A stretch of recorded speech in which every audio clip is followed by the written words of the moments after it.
একটি মেয়ে বিড়াল খুব ধনী ছিল, তার মনটাও অনেক ভালো ছিল। মেয়ে বিড়াল একদিন গাড়িতে করে শপিংয়ে যাচ্ছিল। পথে সে একটা গরিব বুড়ো লোককে দেখতে পায়। মেয়ে বিড়ালটি তখন বুড়ো লোককে কিছু টাকা দিয়ে সাহায্য করে। সে শপিং মল থেকে সুন্দর সুন্দর জামা কিনতে থাকে। এমন সময় মেয়ে বিড়ালটি একটি গরিব মেয়েকে দেখতে পায়, তার দিকে তাকিয়ে আছে। মেয়ে বিড়ালটি গরিব মেয়েকে জামা কিনে দেয় আর রাস্তার পাশে একটা দোকান থেকে কিছু ফল কিনে দেয়। গরিব মেয়েটি খুশি হয়ে চলে যেতে থাকে আর মেয়ে বিড়ালটি হাসতে থাকে। মেয়ে বিড়ালটি বাড়ি ফিরে তার দরজার কাছে এক অসুস্থ বিড়াল বাচ্চাকে পড়ে থাকতে দেখে। সে বিড়াল বাচ্চাটিকে নিয়ে তার ঘরে আসে। বাচ্চা বিড়ালটির জন্য মেয়ে বিড়ালটি দুধ গরম করতে থাকে। তারপর গরম দুধ বিড়াল বাচ্চাকে খাওয়াতে থাকে।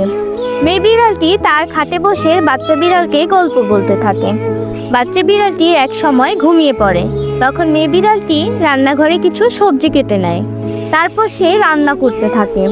রান্না শেষে মেয়ে বিড়ালটি বাচ্চা বিড়ালকে ঘুম থেকে তোলে। তারপর দুজনে একসাথে খাবার টেবিলে বসে খাবার খেতে থাকে। এভাবে হেসে খেলে বাচ্চা বিড়াল ও মেয়ে বিড়ালটি থাকে।